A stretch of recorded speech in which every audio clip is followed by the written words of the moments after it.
Parliament సభ్యులు నామా నాగేశ్వర గారిని మాట్లాడవలసిందిగా కోరుతున్నాం.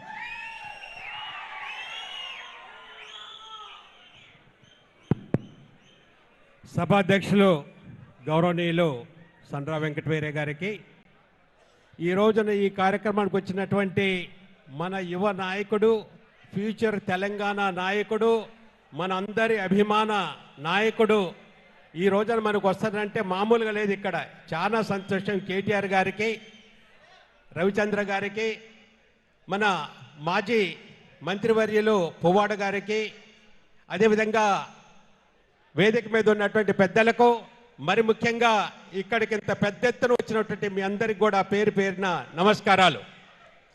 ఇవాళ యొక్క ముఖ్య ఉద్దేశం ఏంటనేది మన అందరికీ తెలుసు. ఒకటి, ఎస్ఐఆర్ మీద డీటెయిల్గా వారందరూ కూడా చెప్తారు. ఎస్ఐఆర్ అంటే ఏంటి, దాన్ని ఏ విధంగా ఇచ్చేయాలని చాలా విపులంగా పుస్తకాలలో చాలా క్లియర్గా పుస్తకాలు ఇచ్చారు. తమ్ముడు ఆ పుస్తకం చూపెడతాడు. ఆ పుస్తకాలన్నీ కూడా జాగ్రత్తగా చదువుకోవాలి. ఆ డీటెయిల్స్ అన్నీ కూడా మన నాయకుడు కేటీఆర్ గారు చెప్తాడు. అదేవిధంగా సభ్యత్వ నమోదు కార్యక్రమం, ఇది కూడా చాలా ఇంపార్టెంట్. మన పార్టీలో సభ్యత్వాలు పర్ఫెక్ట్గా చేపించుకోవాల్సిన అవసరం ఉన్నది. అది కూడా మీరందరూ ఈ రెండు ముఖ్య కార్యక్రమాల గురించి పెద్దలు అన్ని విషయాలు కూడా చెప్తారు. మరి ముఖ్యంగా చూసినట్టయితే నేను కొన్ని విషయాలు ఇక్కడ రాజకీయ విషయాలు చెప్పాలని అనుకున్నా. ఇవాళ కనుక చూసినట్టయితే ముందు మన జిల్లా గురించి, రాష్ట్రం గురించి మొత్తం కూడా మన నాయకుడు కేటీఆర్ గారు మొత్తం కూడా అన్ని వివరిస్తారు. కానీ మన జిల్లా దగ్గరికి వచ్చినప్పుడు కనుక చూసినట్టయితే ఎప్పుడూ లేని విధంగా ఇవాళ మన జిల్లాలో 3 మంత్రులు ఉన్నారు. మనం ఒక్కటి ఆలోచించాలా. మన నాయకుడు కేసీఆర్ గారు ఆ రోజున పార్లమెంట్లో 2 పార్లమెంట్లు ఉన్నప్పటికీ కూడా, 2 పార్లమెంట్ ఆ రోజున బీఆర్ఎస్ లో ఉన్నప్పుడు కూడా మన నాయకుడు కేసీఆర్ గారు ప్రాణాన్ని పణంగా పెట్టి మన తెలంగాణ సాధించుకున్నాడు. తెలంగాణ సాధించుకోవటమే కాకుండా ఆ రోజున పార్లమెంట్లో ప్రజలలో ఏ విధంగా పోరాడో పార్లమెంట్ సాక్షిగా నేను చూశాను.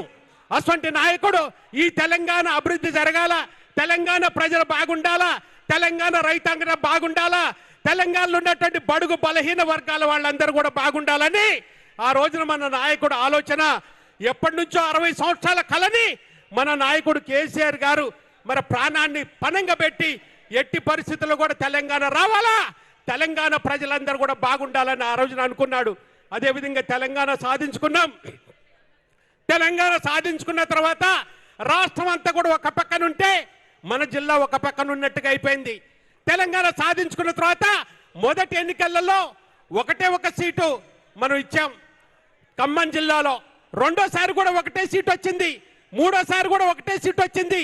అయినా కూడా మన నాయకుడు కేసీఆర్ గారు ఒకటే ఆలోచించాడు, తెలంగాణ ప్రజలందరూ కూడా నా బిడ్డలు తెలంగాణ ప్రజానీకం అంతా కూడా బాగుండాలా, అందులో ఖమ్మం జిల్లా కూడా ఉంది కాబట్టి ఖమ్మం జిల్లా కూడా బాగుండాలనే ఉద్దేశంతో మనం బీఆర్ఎస్ తరఫున ఎమ్మెల్యేలు గెలిపించలేకపోయినా కూడా మన నాయకుడు ఉమ్మడి ఖమ్మం జిల్లాకి దగ్గర 50,000 కోట్ల రూపాయల ప్రాజెక్టులు, 50,000 కోట్ల రూపాయల అభివృద్ధి మన నాయకుడు తీసుకొచ్చాడు.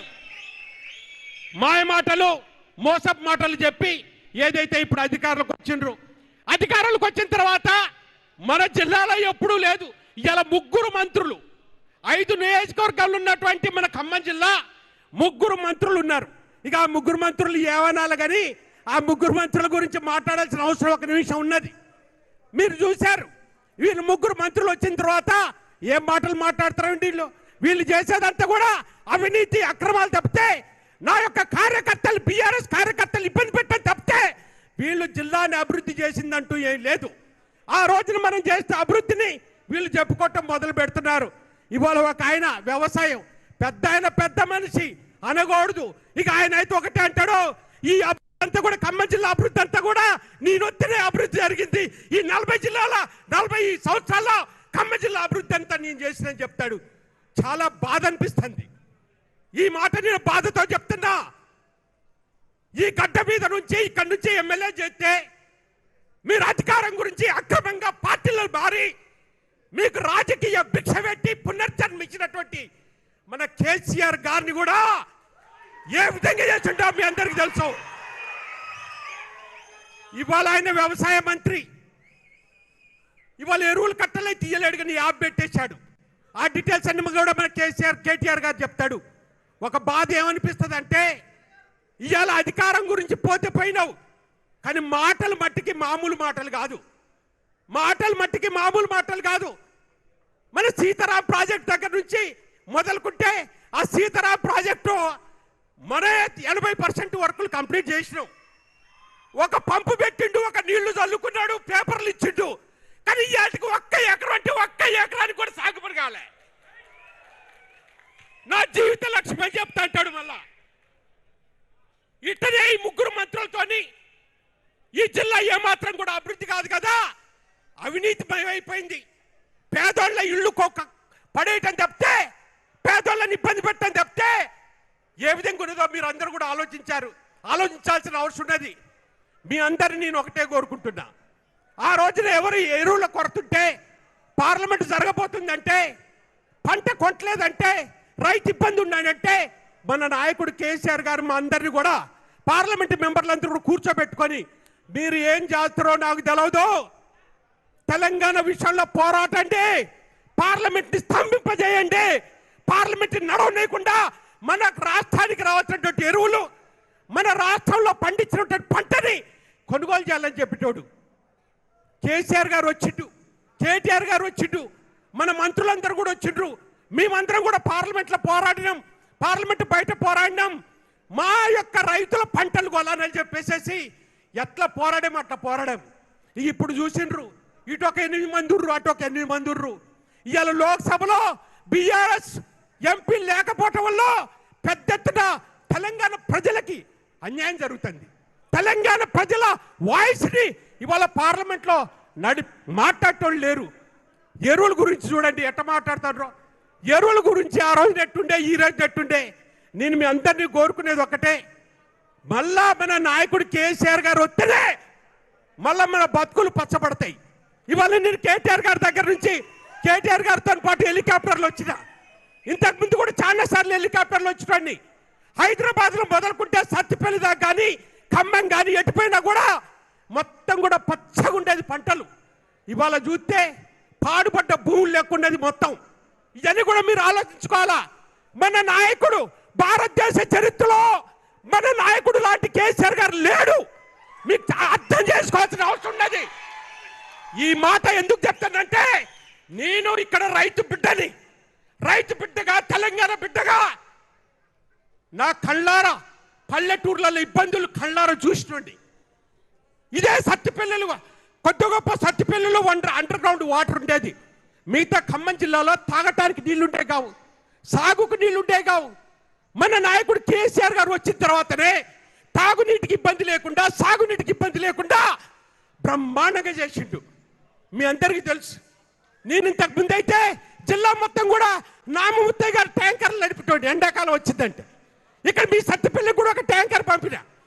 ఆ ట్యాంకర్ ఇప్పుడు ఈ మధ్యన కేసీఆర్ గారు వచ్చిన తర్వాత మొత్తం కూడా ఇంటింటికి నీళ్ళు వచ్చిన తర్వాత, సరే ఇప్పుడు నీళ్ళకి అవసరం లేదు, ఈ ట్యాంకర్ని ఏం చేయమంటారని అడిగినారు. నేను అన్నాను, అది మీ ఇష్టం అన్నా.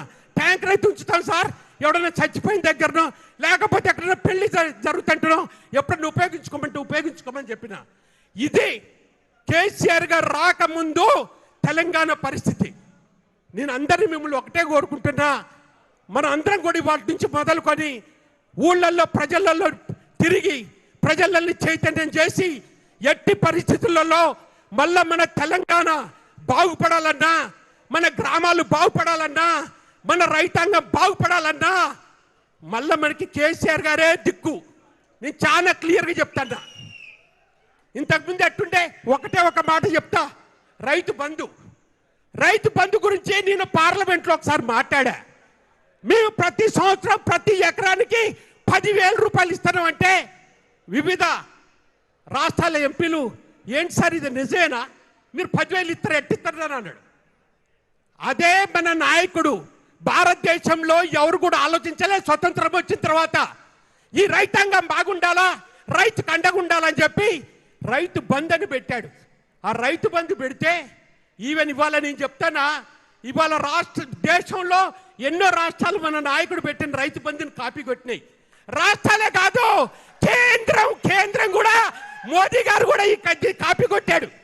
కాపీ కొట్టి ఆయన 2000 ఒక 6000 ఇట మొదలుపెట్టాడు. ఇట చెప్పాలంటే చాలా ఉన్నాయి.